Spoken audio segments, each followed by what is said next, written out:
Chasing Australia's living light, a journey into Illawarra's bioluminescent wonders on an inky black night, far from the glare of cities and screens. A stretch of forest pulses with an ethereal glow. It looks like a scene from Avatar, but this isn't CGI or a science fiction film. It's the untamed beauty of Australia's Illawarra region, where creatures and fungi radiate real, living light in the darkness, standing on a muddy riverbank dotted with what appear to be stars, but are in fact hundreds of tiny glowworms. David Finlay gestures toward the glowing spectacle and grins. "This is my TV," he says. "It's magical." Finlay may work as a transport manager by day, but by night he transforms into a dedicated glow hunter, exploring the forests, rivers, and beaches of New South Wales in search of bioluminescent life. Unlike most people who settle in for the evening, under artificial light, he ventures out with a torch and a sense of wonder. "Everybody cocoons themselves at night," he explains, "whereas I think, what fun can I have?" The Illawarra Glow Zone, nestled just south of Sydney, the Illawarra region is a geographical jewel, flanked by dramatic sandstone escarpments, dense rainforest, and the Pacific Ocean. Thanks to its low light pollution, high humidity, and regular rainfall, the area has become a rare haven for bioluminescent life forms, creatures and plants that produce light through natural chemical reactions. This environment nurtures what Finlay calls Australia's Big Four bioluminescent attractions: sea sparkle, tiny plankton that glow electric blue in the ocean, ghost fungi, eerie green glowing mushrooms, glowworms, larvae of the fungus gnat, endemic to Australia and New Zealand, fireflies, flashing beetles that light up the night air in warm months. These organisms thrive under very specific conditions, and their appearances are highly unpredictable, governed by seasons, weather patterns, moonlight, and even human interference. And they are more than just beautiful. They are fragile, dwindling in numbers due to climate change, urban expansion, and increased tourism. A nighttime adventure begins meeting Finlay near Cascade Falls in Macquarie. Pass National Park, about 90 minutes south of Sydney, is like stepping into a secret world. It's only 8 p.m., but the thick canopy of rainforest and the absence of streetlights cloak the area in deep darkness. We navigate a trail flanked by towering eucalypt trees, guided by the soft red glow of our head torches, used to avoid disturbing wildlife. "If something flies past your face, it's probably a microbat," Finlay says casually. "They're very gentle, just out looking for insects." The trail winds through the heart of a subtropical rainforest, alive with quiet movement and hidden shimmer.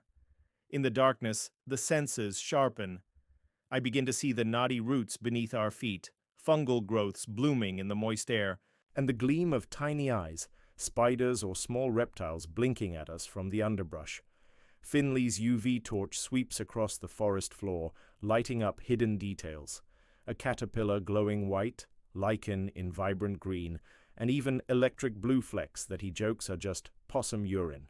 The forest, normally overlooked, reveals a neon underworld, glowworms and fireflies. Nature's tiny lanterns, glowworms are the stars of the show. Often mistaken for insects, in Australia they are the larval stage of fungus gnats, a group of flies that glow to attract prey into sticky silk webs. Though commonly associated with places like Tamborine Mountain in Queensland, Finlay reveals lesser-known colonies tucked into crevices along rivers and waterfalls, accessible only to those who know where to look. Glowworms can be found year-round, Finlay says, but fireflies only appear in Australia's late spring and summer, from November to February, when temperatures rise and humidity peaks. Finding both in one place is rare and magical. Near the waterfall, dozens of glowworms cling to rocks and overhangs, their silk threads, dripping like pearls, trap flying insects drawn to the light. It's beautiful, but also a calculated trap. The glowing larvae feast on their mesmerized victims through the night. Ghost mushrooms and the elusive sea sparkle in autumn.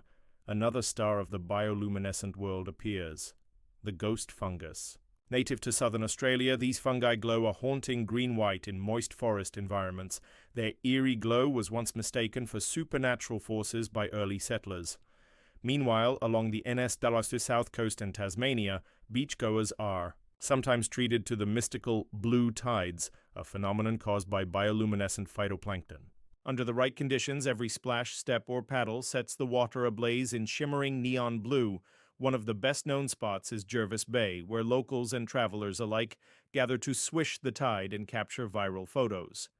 It's very Instagrammable, Finley admits, but the key is to appreciate the experience responsibly. The cost of light. Conservation in the shadows. While Australia's glowing organisms are captivating, they are also under threat. The 2019-2020 Black Summer bushfires devastated multiple colonies of glowworms and fungi across the country. Entire populations vanished in national parks that went up in flames, highlighting how climate disasters are decimating fragile ecosystems. Human visitors, though well-meaning, also contribute to their decline. Bright lights, camera flashes, noise, and even breathing too close to glowworms can disrupt their feeding or reproduction. So much as holding one in your hand will kill it, warns Finley. To balance public interest with conservation, Finley runs limited ad hoc glow tours, which he announces via his Facebook page. In 2024, over 25,000 people attempted to book spots on his walks. Only a few hundred were successful. His approach is selective for a reason. I don't reveal the best locations, he says. Too much traffic would destroy them. He also arms his guests with a code of conduct, encouraging them to educate others and to never touch or disrupt the creatures. It's all part of being a responsible glow hunter. Glow hunting tips: how to see the light without harming it. If you're hoping to see Australia's bioluminescent wonders for yourself, here's how to do it responsibly. Join a licensed eco-conscious tour like those at Maricopa Cave, Tasmania, or Tamborine Mountain, Queensland. Avoid white light, use red torches or dim headlamps, never use flash photography around glowworms or fireflies. Keep your distance, stay quiet, and move slowly through habitats. Leave no trace. Do not touch fungi, larvae, or glowing plants. Always bring a friend, a map, and let someone know your plans if hiking alone at night. A glimpse into another world as we return from the falls. A final sparkle catches my eye beneath Finley's UV torch. A shimmering cluster of light in the underbrush. Did I finally spot something? I ask. He laughs. Nope. Just more possum wee. Still, the moment feels transformative. Where once the night felt empty, it now shimmers with unseen life.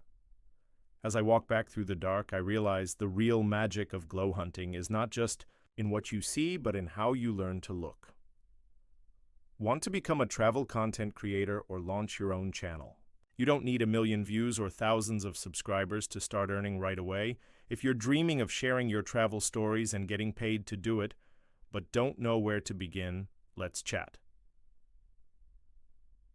Book a one-on-one clarity call now and get paired with an experienced team lead to guide you every step of the way. Check the description box for the call purchase link.